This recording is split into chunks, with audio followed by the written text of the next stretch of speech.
Suzanne's Paparazzi Jewelry, 24/7 shopping available. 160920 is the code. Show her some love, like she showed us.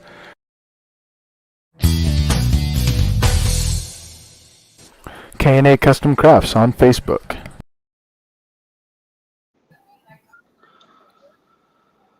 Hey, what's going on, everybody? Welcome to the Coast to Coast Entertainment Network.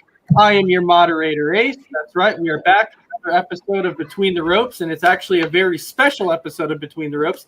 But before we go ahead and get started with this interview, let me introduce you who we have. That's right.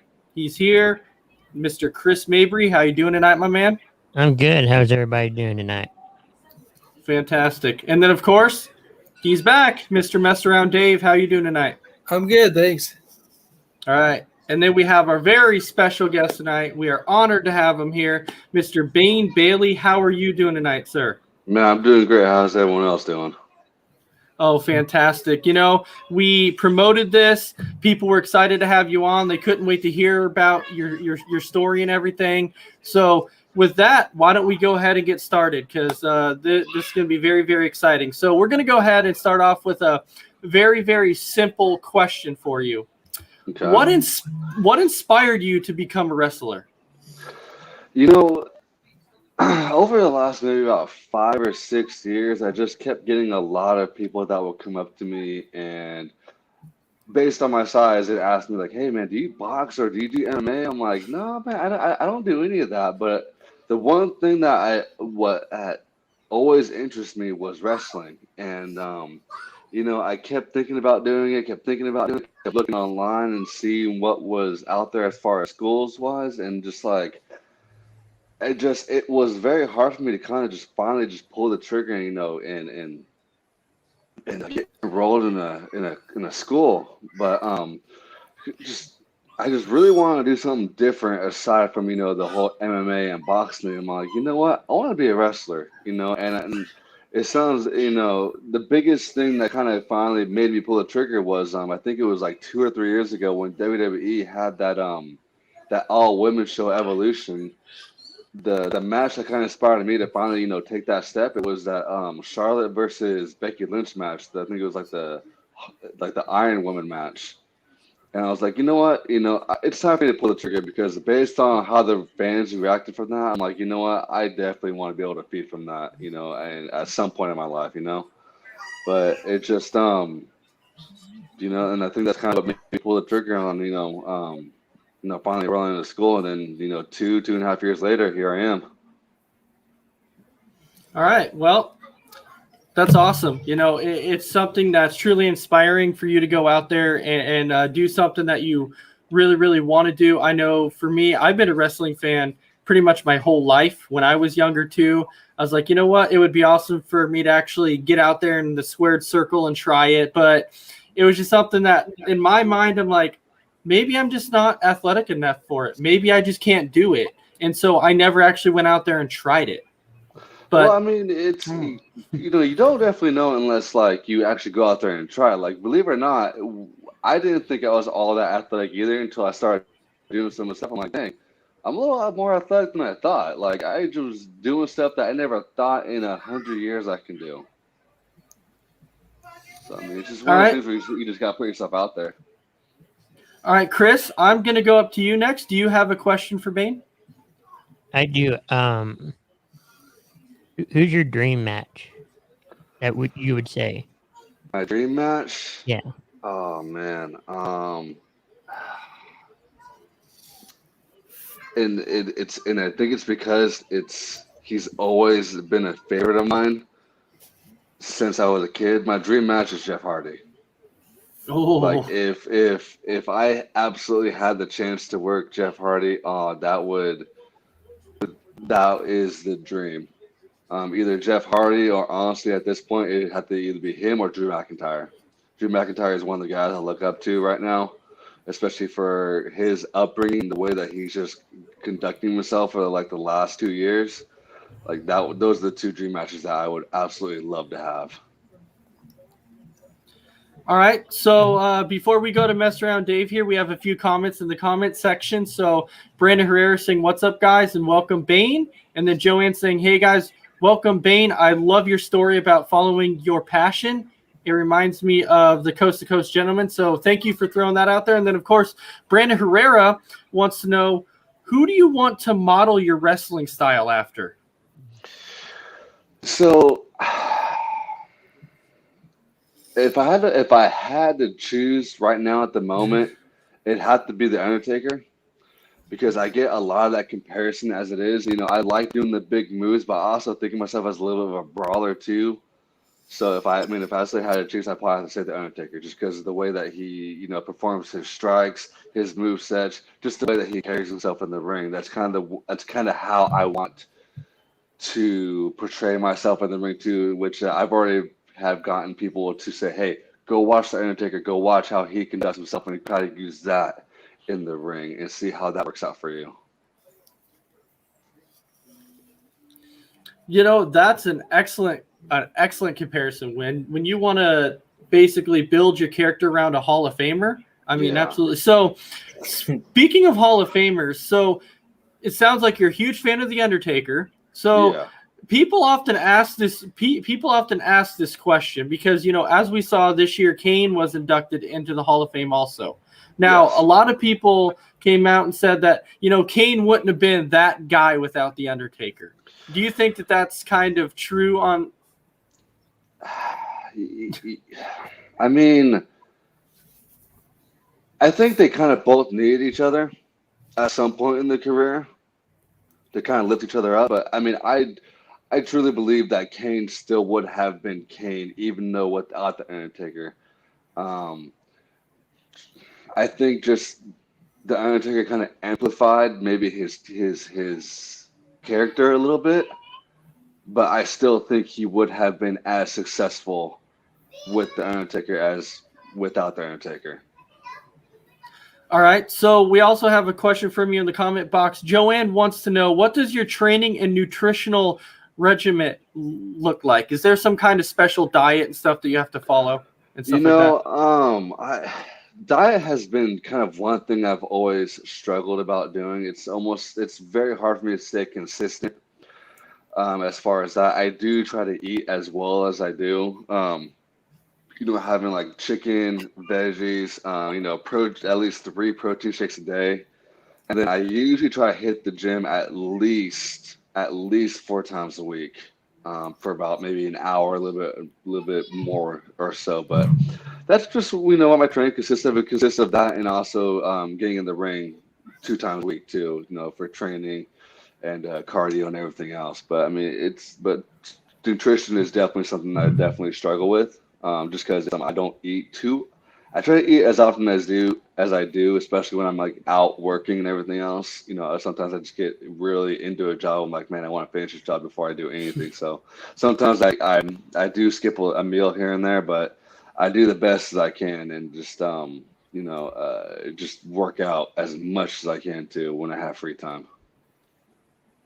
All right, mess around. This is going to come to you. Do you have a question for Bane? Yeah, we always ask this question of our guests, especially people with wrestling backgrounds. What's your Mount Rushmore of wrestlers? Oh, jeez. Dude, that's a hard question too, because there's so many guys out there. So I think one of them would definitely have to be the Undertaker. I think the Undertaker is definitely one of the best to ever strap on a pair of boots. Undertaker, I'd say Bret Hart. Bret Hart definitely. And oh man, it's so hard to think about, Mount Rushmore of wrestling, because there's so many talents out there that you could put up there, because and I get it, everyone has a different opinion about this guy and this guy and this guy. And honestly, if I say Undertaker, Bret Michaels, or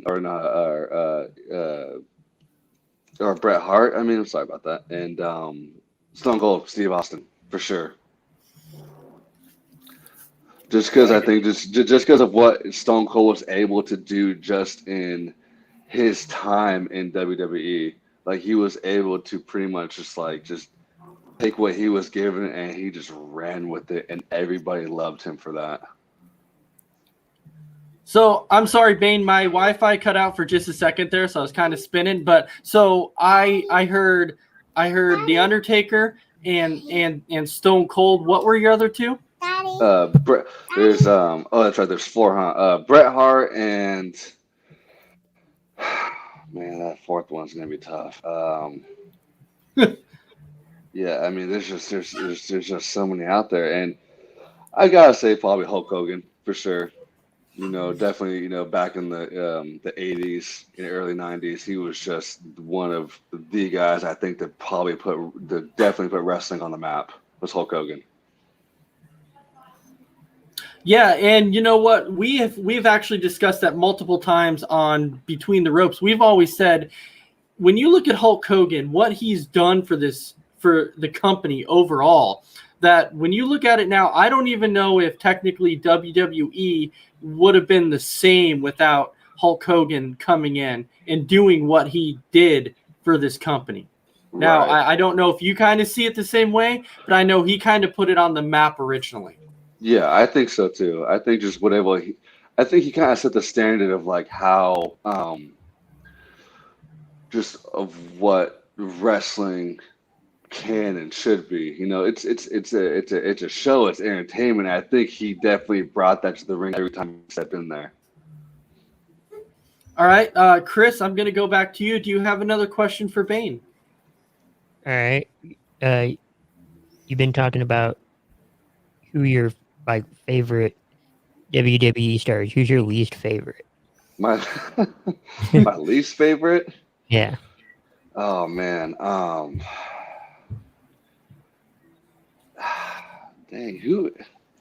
I can't really say I have a least favorite, but what I can say from when I was a kid, who I hated to watch win, but looking back now and looking at what they've done now, I appreciate it. Who I hated to watch win was Edge and Christian. I hated to watch them win because they were always beating Matt and Jeff, and Matt and Jeff were like the ones that I loved to watch, but they were always beating them, so I hated to see them win all the time, especially at SummerSlam and WrestleMania. But I mean, I can't really say I really have a least liked wrestler. I just maybe those are the guys I didn't like to see win when I was a kid was Edge and Christian.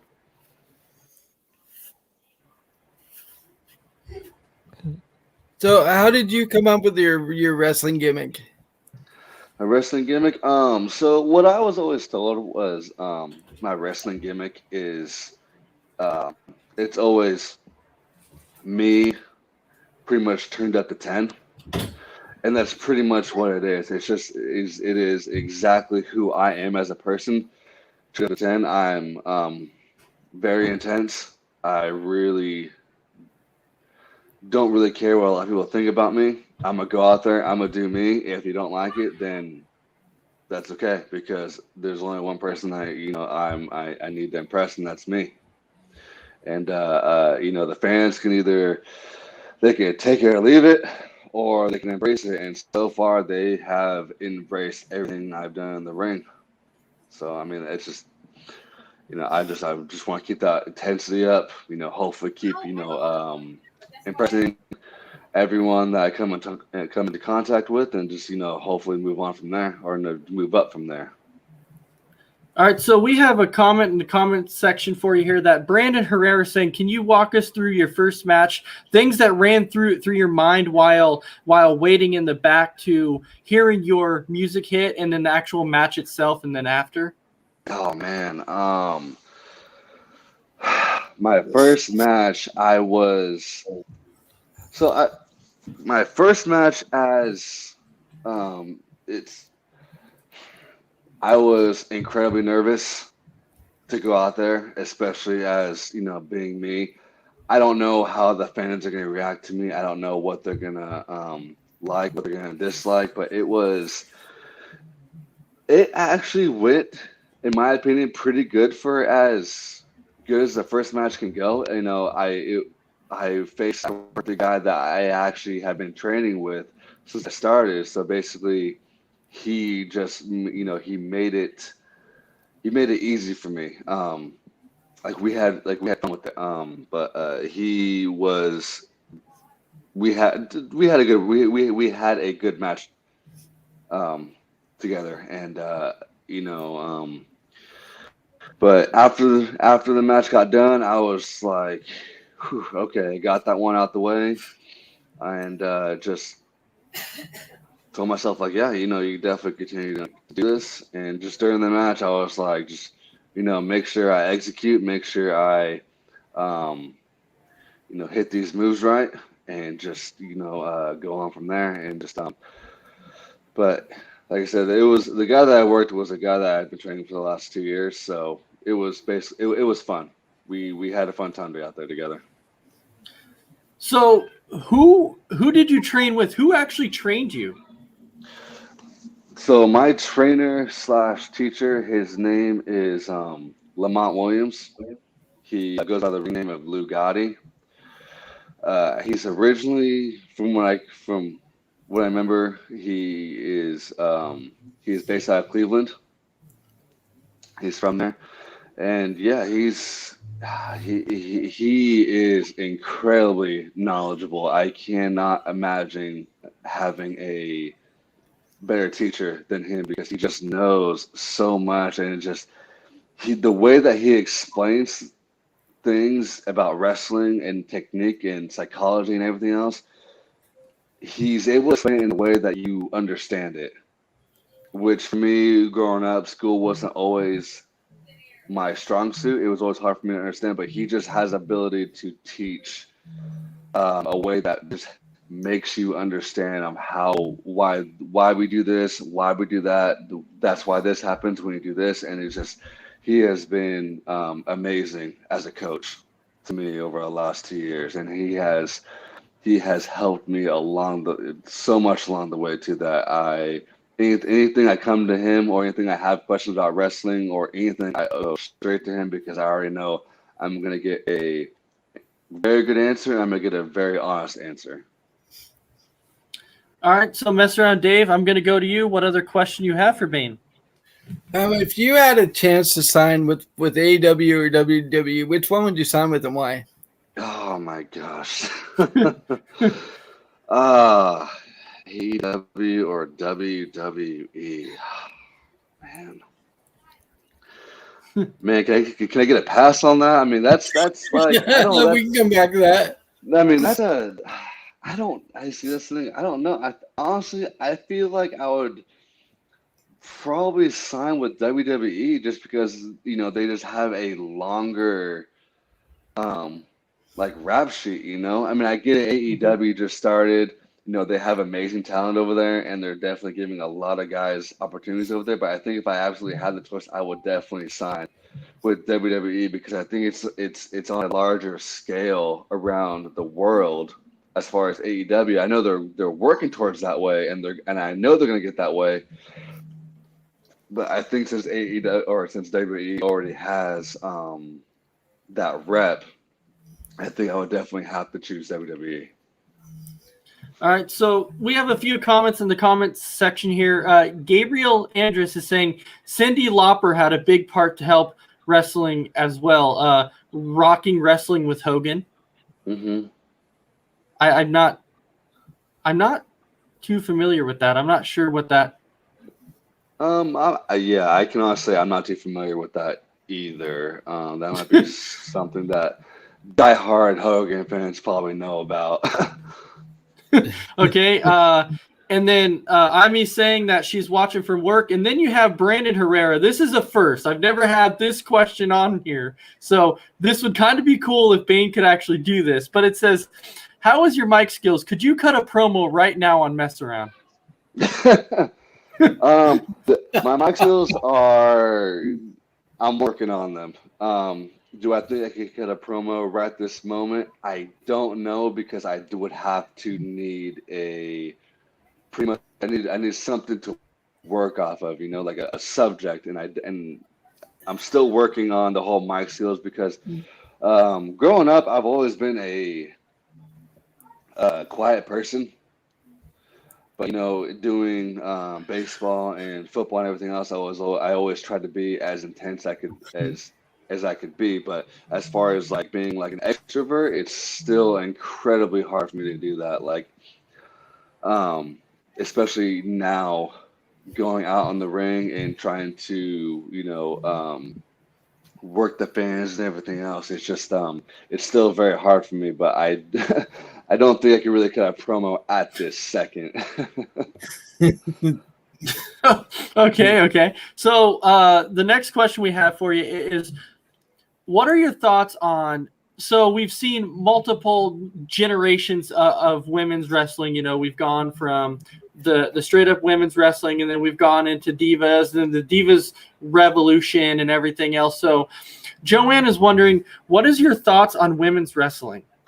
I believe that we are in the midst, I think, of the greatest wrestling talent of women that we have at this moment, because if you look at who we have, not just in WWE, but who we have in the indie scenes, there is some amazing talent out there, and I love the fact that they are more showcasing what they could do in the ring as far as talent wise than we were back in like the early 2000s, when they were just kind of just having their 2-3 minute matches and whatnot. But like now, women are main eventing WrestleMania, they're main eventing pay-per-views, and I think that is just fantastic. And the only way that they can go is up from this point. And I think that the women's revolution and talent is just going to continue to keep getting better and better.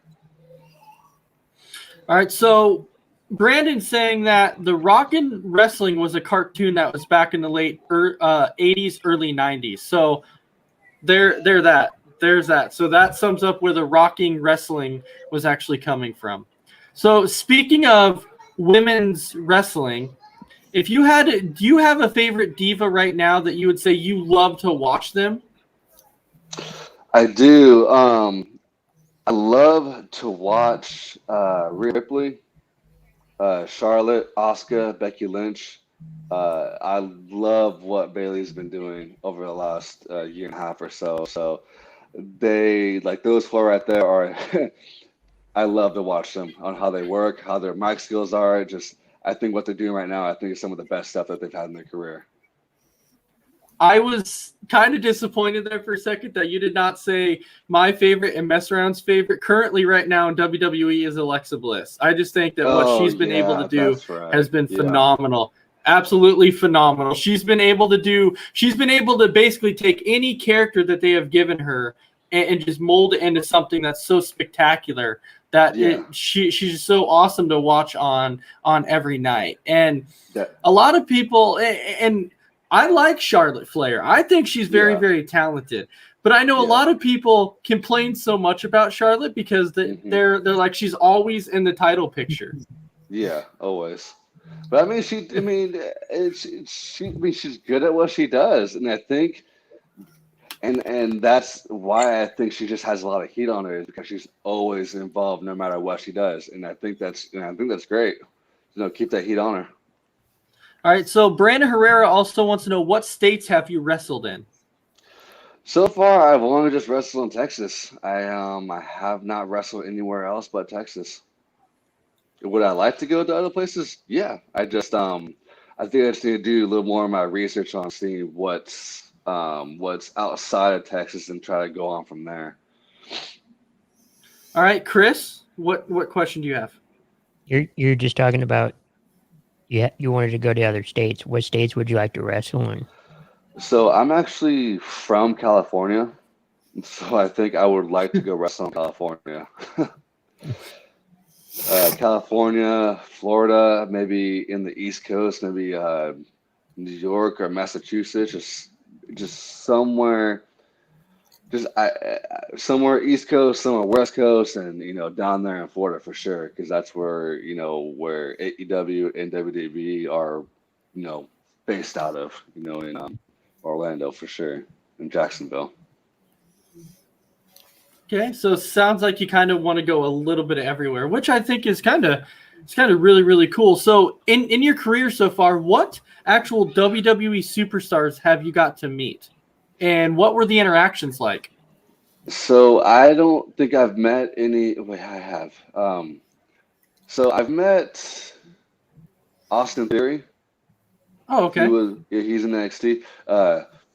Super cool guy, very very nice. I've met Sammy Guevara. Said the same. I can say the same thing about him. Just everyone I've met, either in AEW or in WWE at the moment, has just been incredibly nice and incredibly courteous to me.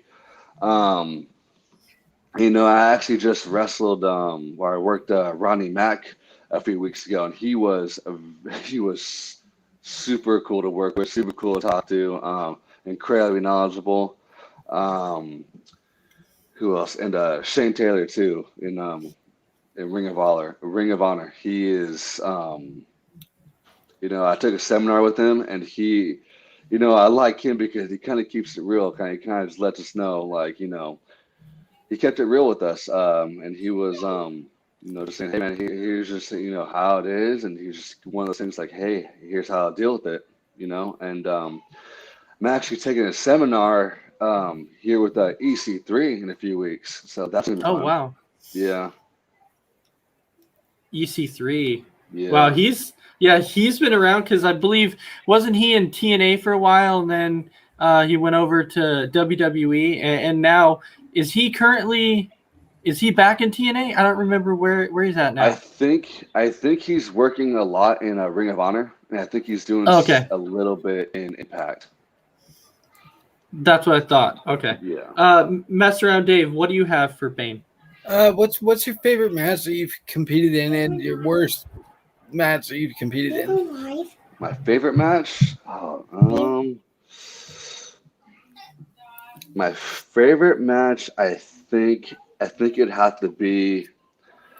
How long ago was it? Maybe 2 months ago, 3 months ago. It was against a guy named Zarek Camacho. And I had a lot of fun with it because I think it was maybe my first match. I actually got to maybe showcase a little bit more of what I can do in that match.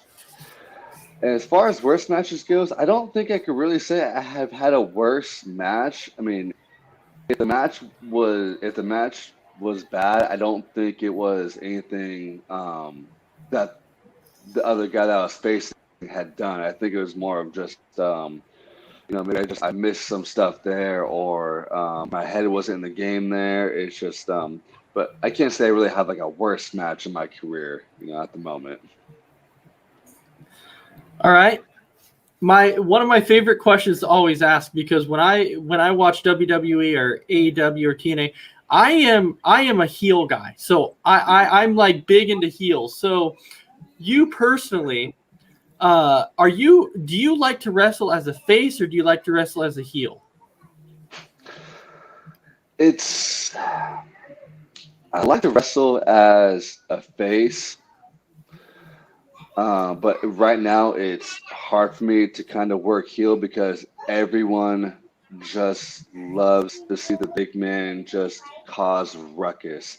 So it makes it hard when I'm working heel, and I'm beating the heck out of this guy, but the fans are loving it. So it's just like it's like, okay, like, this guy's, I'm completely just, massacring it, but you guys loving it. But okay, I guess I'll keep working with it. But no, I think I just like to work face because I mean I think everyone just loves what I'm doing as it is, and it's just, I think right now it's hard for me to go over as a heel because everyone just loves what I'm doing as far as like just my move set and just the fact that I'm just just beating everybody down. All right. So we have another question here for you. They're asking, and this is coming from Amy. She's asking, do you have a favorite Hall of Famer? Hall of Famer. At the moment, right now, I think I'd have to choose the Undertaker for sure, hands down. I think that he is one of the best. Just not just him, but just as a character, the Undertaker is probably one of the best characters I think to ever step in a wrestling ring across all brands. Whether you look across the country at New Japan, WWE, Ring of Honor, Impact, AEW. I think he's just one of the best. I believe he's one of the best.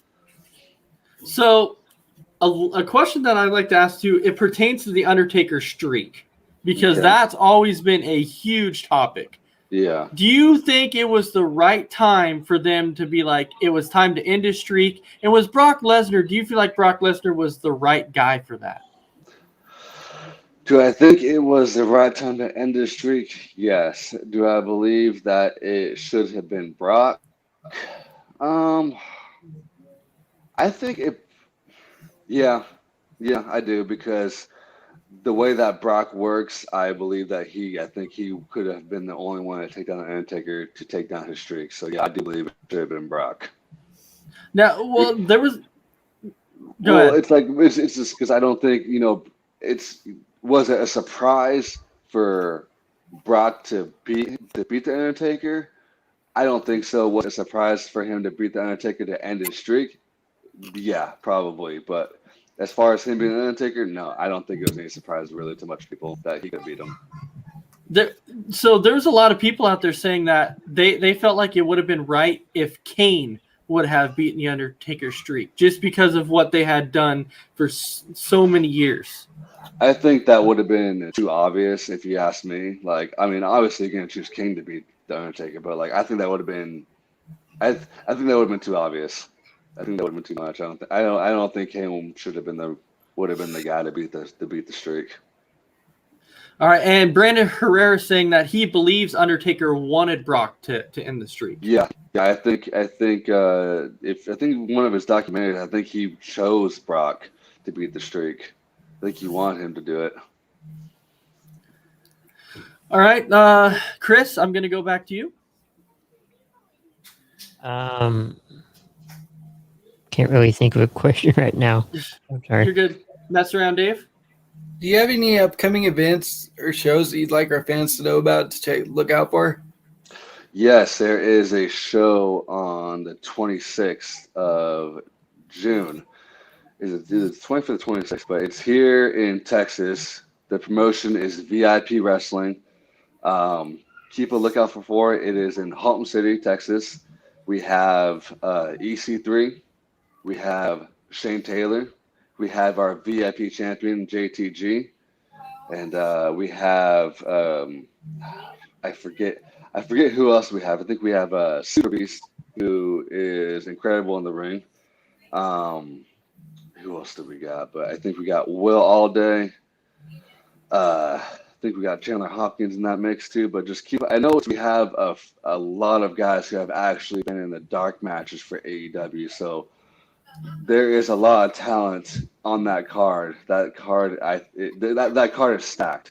So if you get a chance for everyone to check it out, look up VIP Wrestling on Instagram or Facebook, and I believe it is one of the best promotions in Texas.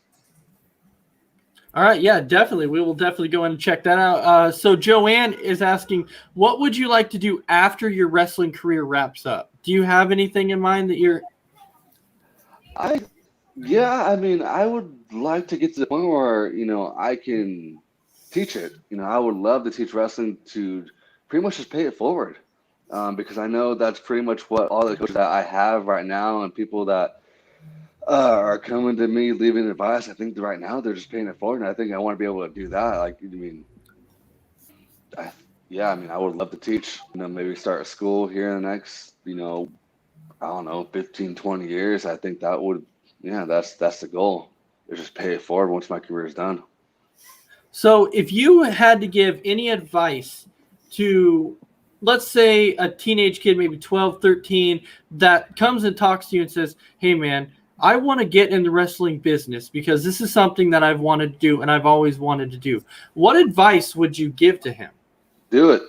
Do it and start early and give it everything that you have, because I guarantee you the payoff is going to be great. Just go to training, work your butt off, start early, start at 18, 19, 20 years old, because, I guarantee that if you work as hard as you can, once you hit, 23, 24, 25 years old, like, you're definitely going to be the top talent in whatever city or state that you're in. Like, just start early and just work your ass off. So what age did you actually start training at? I started training at what was it? I think 26 going on 27. Like I started training at 26, but the next month I turned 27. And right now I'm 29. So from videos that I've watched on YouTube, about wrestling school for WWE, it shows like it's like really intense. It shows that there's like no holding back. Like coaches actually scream at you and say, "You got to get this right or you leave." Like, is that kind of what it's like, or is it more mellow and they're like relaxed and? I mean, it's definitely intense. If people are yelling at you saying you gotta do this or do that, it's not because that we want you to leave or we want you to quit. It's because we want you to succeed. Like wrestling, I'm starting to realize it's not, oh, I'm against that person or I'm against that person. It's like, no, we want you to succeed. Like everyone in this room or everyone in this class and graduates and veterans, like we want you to succeed and we want to do everything we can to help you. So basically, if we're yelling at you saying do this or do that, we're not doing that. We're not doing it to make you feel bad. We're doing it because we want you to succeed. Like we want you to make it. Okay, that makes a lot of sense. Mess around. How about you? I had a question, but it just slipped my mind. Come back to me in a second. All right. So, is there any like gimmicks out there that they've wanted you to do that you're like, no, man, I really don't want to do that. I'm not comfortable with it, or that's just not my style. No. I mean, I can honestly say at this point they haven't really given me anything that I really haven't agreed with. Usually, everything people have given me or have tried to pitch to me, I'm like, yeah, I could definitely do that, for sure. But as far as giving me something I don't agree with, nothing comes up to mind. Nothing's told to me. So, what would you say? And the thing that always pops into my mind about this is when they talk about the worst gimmick of all time that you ever saw in any promotion. One of the first ones that comes up to me, I immediately think of the Shockmaster. That one, I'm like, that was just horrible. But is there like one of those gimmicks that really sticks out to you? I can't remember what the guy's name was, but it was the dude that came out as the mummy, like just wrapped up in toilet paper. The Yeti. Yeah, the Yeti and the gobbledygooker. There's also the Minotaur. Oh yeah, the Minotaur. That's right. Yeah, there's just some that's like, I don't know what they were thinking. They were like, "How's this guy even gonna get his head in the ring?" And he couldn't get in the ring. It was so funny. Yeah. It's like I look at some of those. I'm like, damn, what were they thinking? So Joanne is asking, what personal sacrifices do you have to make as a professional athlete? Spending time away from my wife and kid. It's I feel bad that when I got because wrestling is definitely tasking on the family life and tasking on your body, but I would rather risk time on my body than I would with my family. Like they keep me in check. They are the reason that I'm doing what I'm doing now, and it sucks when I gotta go out of town for 1 or 2 days, and I'm going to spend time with them on the weekend. It's just it sucks. It bums me out because I do want to spend as much time with them. So I mean, that's just one of the biggest sacrifices I gotta make right now. I've been doing better as far as kind of delegating where my time is put throughout the week and throughout the weekends, because I mean, if there's a chance that I could spend time with my man, I'm going to go ahead, I'm going to do it. But if there's also a promotion out there that wants to, use me and work me to the best of their ability, I'm going to go out and do that too. It's just a matter of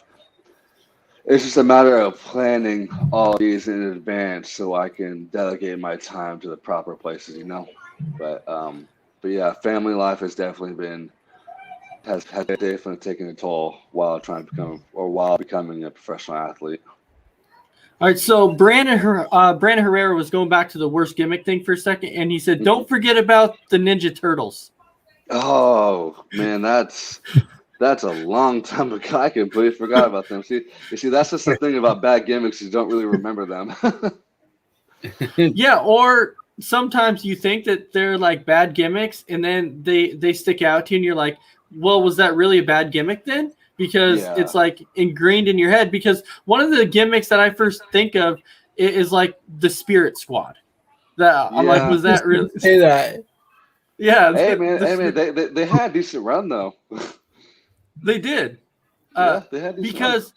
Because if you look at Dolph Ziggler, he was in the Spirit Squad. I know. So I would know. so would Dolph Ziggler be Dolph Ziggler if he wasn't in the Spirit Squad? Would he have gotten his break? You see, that's the thing. Is like, I think that's why people take the gimmicks as they're given to them, because you never know what's going to come of them. Just go ahead and just and I think Chris Jericho said it in one of Stone Cold one of his sessions on WWE Network, is like, if he was gonna do something, he was gonna do it his way. So it's just like, you never know. Just if you're gonna have like a Spirit Squad type, gimmick, use it, but use it your way. Right. But just because again, you never know what's gonna come of it. And I think Dolph knew that. And I think for a minute there, Dolph was what he was the golf cart driver for Chavo when he had his little golf gimmick. Oh, was he? I actually didn't know that. So. I think he was. I think for that short-lived gimmick, I think he was. I'm not 100% sure, but I'm almost positive he was. Yeah, and so, this is kind of a common question that we often get to. Why do you think it is? So you can look at somebody, let's say maybe like Kane or Undertaker, or you can even throw out I'm trying to think of somebody like Drew McIntyre, okay? Or okay, actually a good one would be Bray Wyatt. When Bray Wyatt was Husky Harris, it didn't work out, okay? Right. That gimmick didn't work out. But then all of a sudden he came back as Bray Wyatt, and all of a sudden his character took off. So why do you think it is that somebody tries a character and it doesn't work, but they try a different character and it works, when in reality it's the same person? Because I think sometimes it's just like, I don't believe this guy. Like I think it's the believability of it. Like, I don't believe who he says he is. I think just when they try new gimmicks out, like the Undertaker and Kane and Bray Wyatt, it's like at that point they believe them. They believe they actually are that person that they show up on TV, and I think that's what made them so great, is that they were believable. I don't believe that Kane was, what was he Isaac Yankem when he was Yeah. this. Oh, yeah. It wasn't believable. It wasn't believable. And the thing with the Undertaker and Kane, when they came out and they did the promos and they did what they did in the ring, like you believed them. Like you believe that they were those guys. Like you believe that they were brothers of destruction. And same thing with Bray Wyatt, even as the Fiend, like you believe he's actually that person who he says he is. And I think that's why it works out so well. It's because you believe him. Yeah, I was just curious about that because it was somebody like Drew McIntyre too. Because Drew McIntyre was there before and he got released and then he came back and became a big star. But they never changed his gimmick. It was kind of still the same. Well, he was the chosen one when he first came out. I think it's like you need to fall on your ass to be able to recoup and realize what worked, what didn't work, what you could change, and it's just a matter of just practicing on that. And I think what Drew needed was he needed to fall on his ass and then realize that, like, crap, well, obviously what I did in, what was it, 13, 14, it didn't work. Okay, I'm definitely going to work on making it work, and changing things up. Like when he first came in, he wasn't as intense as he was now.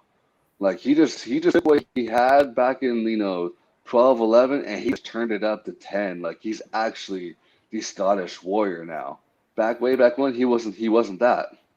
He built muscle. He got better in the ring. He got better at promos. He got better as character, and now he's having probably the best run. He's having the best run of his career at the moment.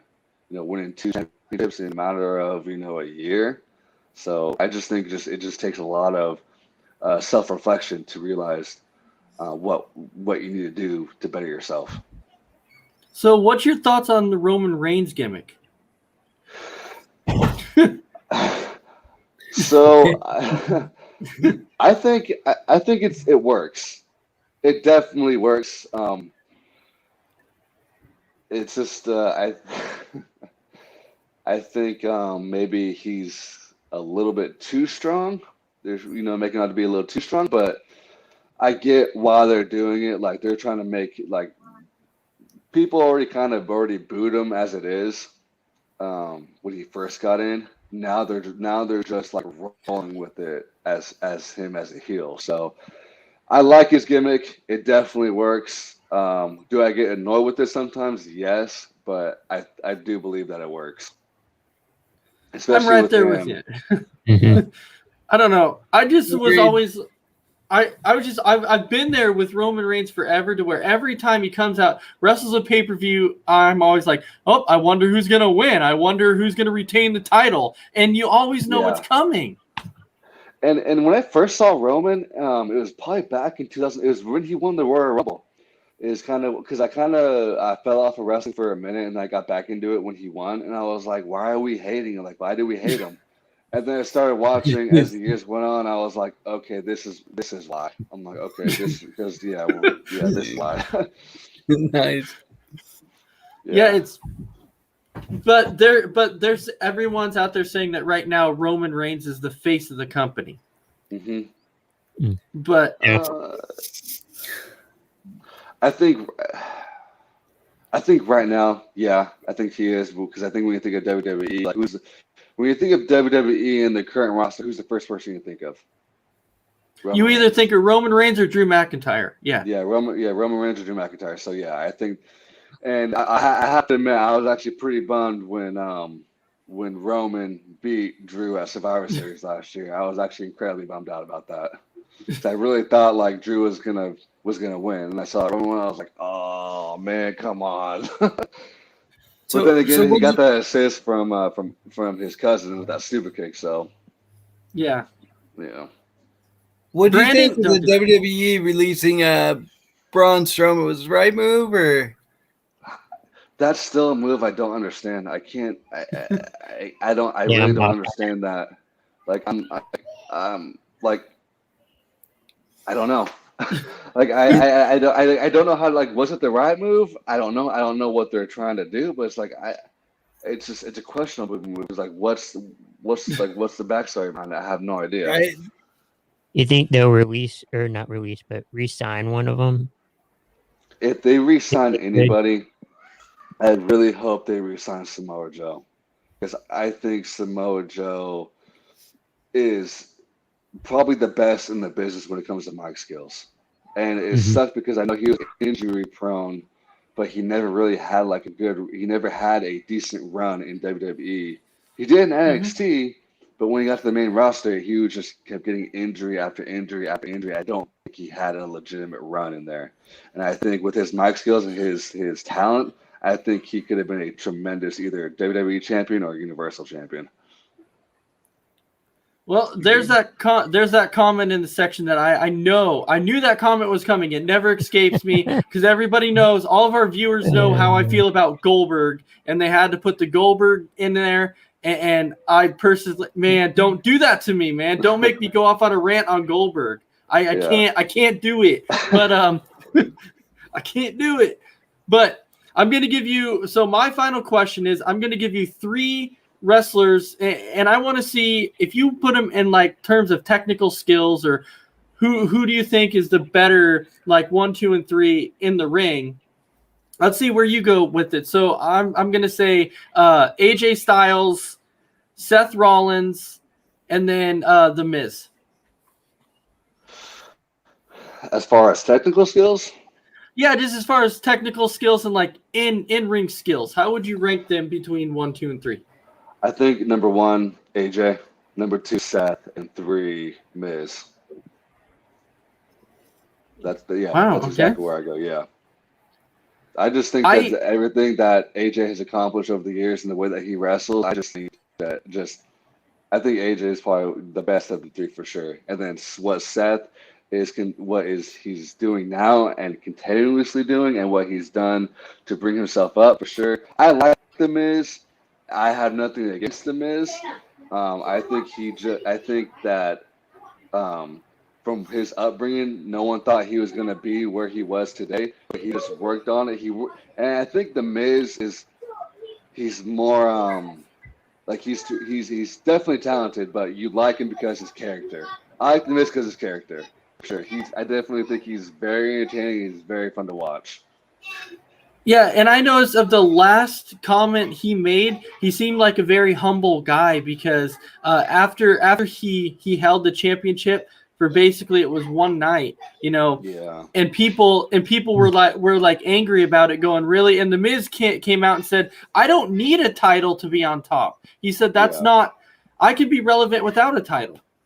Yeah, I mean, I was kind of bummed out when he kind of lost the title after like a week or two, and I was like, well, what the heck was the point of that? I mean, I get it, he needed to use that money in the bank, but I think he should have had like at least one title defense. Yeah. Yeah, because he kind of got it. He dropped it immediately. Yeah. So Brandon Herrera was saying that Samoa Joe was at the Performance Center yesterday. Oh, I did see something about that, like he's possibly gonna resign. I saw that on Facebook, but I did not go too in depth of what the story was. But I really hope that he resigns because I think he deserves a decent title run. Yeah. For sure. They were also mentioning Aleister Black as a possibility of re-signing him too. I love Aleister Black. I love his dark aurora that he brings to the ring. I think he's incredibly fun to watch too. I think they shouldn't have released Aleister Black. I think they should have given him the option whether to go back to NXT, which I think he should have done. I just wonder if they release him to restructure their contract, maybe. I think that's probably what they do because I think they do that in like baseball and football a lot. They release and restructure their contract a little bit. So that could have been it. I don't know, but maybe that could have been the reason why. All right, so we have a comment here that's saying Miz is annoying. A few people feel like the Miz is annoying, so I'm sorry. I'm sorry if you feel like that, but the Miz is a good in-ring talent. He's very, very talented. I love his mic skills. I think if you find the Miz annoying, he is definitely doing his job right.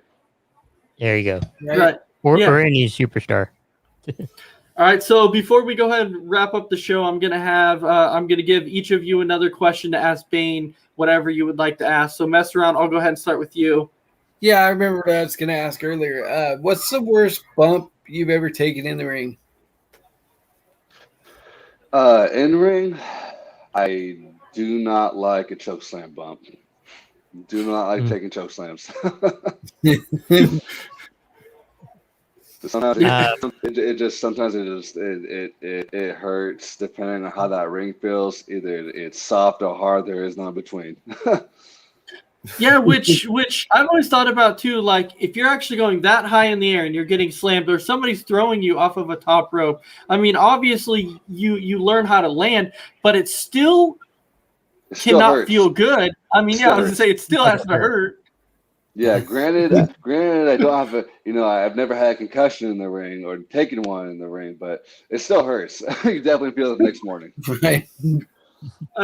So, and that's why I give a lot of you guys a lot of credit, because you see somebody that'll go out, somebody like a Seth Rollins or Kevin Owens or somebody that will go out and a pay-per-view on Sunday, absolutely just tear it up at the pay-per-view, wrestle 20, 25 minutes, then come back on Raw the very next night and do it all over again. And I'm like, that is crazy, because you know that they're feeling it in the ring. Like that can't feel good the next day.